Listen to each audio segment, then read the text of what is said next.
विश्वास कर लीजिए तो आपको अनुभव में आएगा।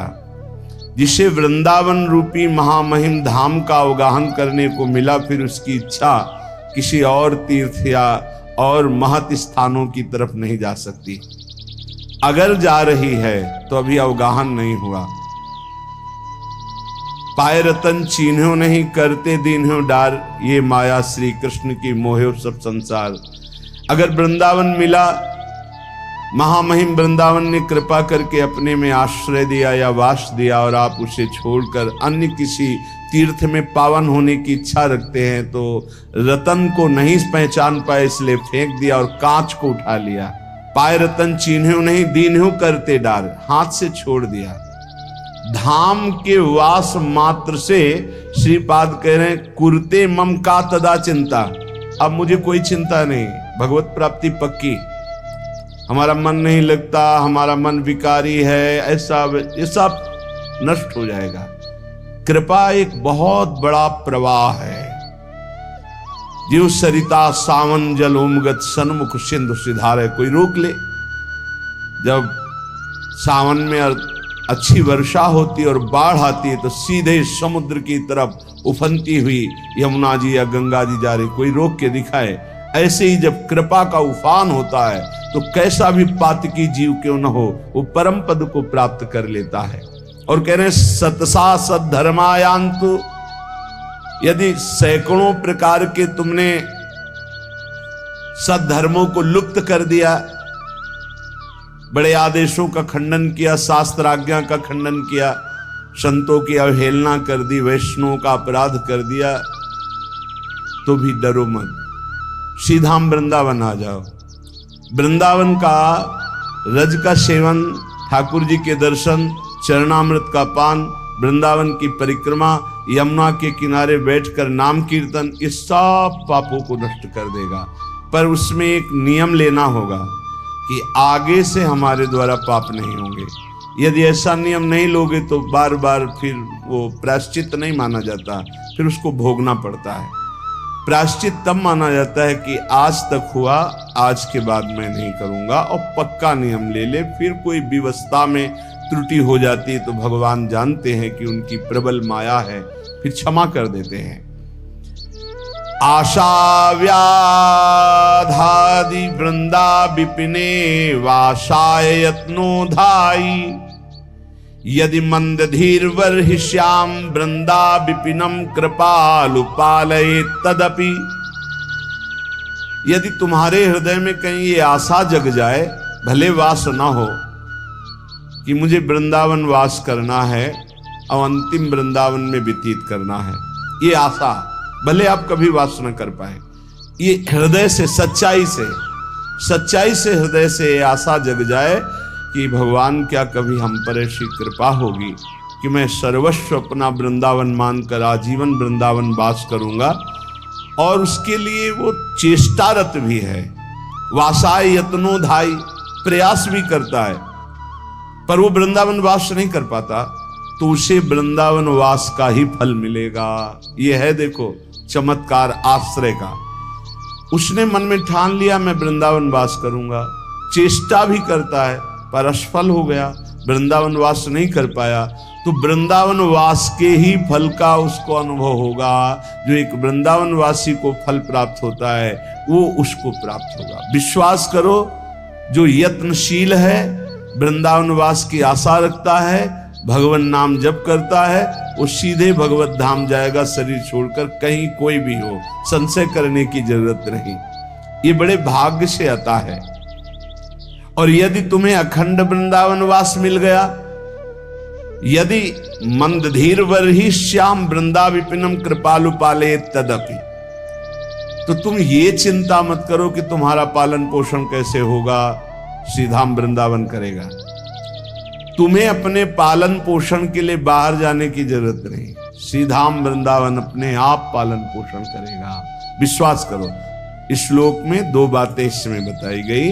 पहला ये कि यदि आप ऐसी आशा सत्संग सुनकर धारण कर लिए कि क्या कभी मुझे अखंड वृंदावन वास मिलेगा, और आप प्रयत्नशील भी हैं और वृंदावन वास नहीं हो पाता तो आपको वृंदावन वास का ही फल मिलेगा।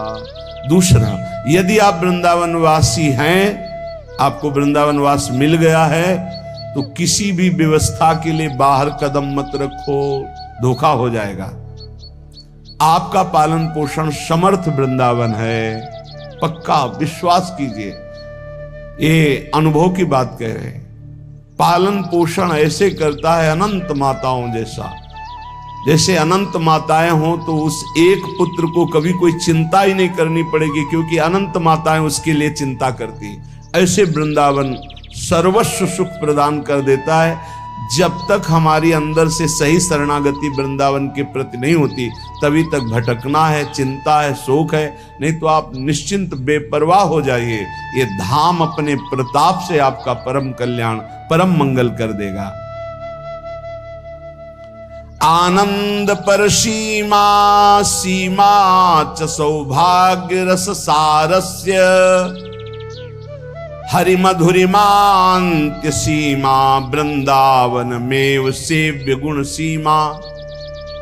आनंद की सीमा है वृंदावन। ये आनंद क्यों नहीं मिलता? परमार्थ में चलने वाले प्रपंच में क्यों फंस जाते हैं? निंदा, स्तुति, लड़ाई झगड़ा, बड़ा छोटा, ये सब प्रपंच है। जैसी थरिवंश प्रपंच बंच सब ये काल व्याल को खायो, ये सब प्रपंच है। क्यों फंस जाते हैं? क्योंकि प्रभु की प्रियता किसी और कोई प्रीता जागृत हो जाती है। प्रपंच जब हृदय में घुस जाता है तो ये वायरस की तरह हृदय को ऐसे पकड़ लेता है कि आनंद नहीं है। भगवदानंद धाम में रह रहे हो, प्रभु के आश्रित का मार्ग ग्रहण किए हो, कुछ न कुछ नाम जप कर रहे हो, सत्संग सुन रहे हो, आनंद क्यों नहीं आ रहा? क्योंकि ये प्रपंच अंदर घुस गया है। इस प्रपंच को हटाना होगा। कैसे हटेगा? बोले श्याम श्यामा पद कमल संग शिरनायो। जय श्री हरिवंश प्रपंच बंच सब एक काल व्याल को खा। एक काल के द्वारा ग्रसित प्रपंच है, इस पर महत्व बुद्धि मत रखिए। यहाँ कोई भगवान का नाम नहीं लेना चाहता, तुम्हारा नाम कौन लेगा? ये 4 दिन की चांदनी है। बड़े बड़े सिद्धों के ऊपर प्रहार किया गया तो अपने लोग क्या है? पूज्य पादुड़िया बाबा के ऊपर गड़ासा चलाया गया, कुल्हाड़ मारी गई श्री मंगनानंद सरस्वती जी की, पलटू बाबा को कुटिया में घेर कर आग लगा दिया गया। ये भजनानंदी बड़े बड़े सिद्धों को ऐसी लीलाएं माया जनित क्लेश दिए गए, तो अपने लोग क्या विश्वास करें कि अपने साथ क्या नहीं हो सकता?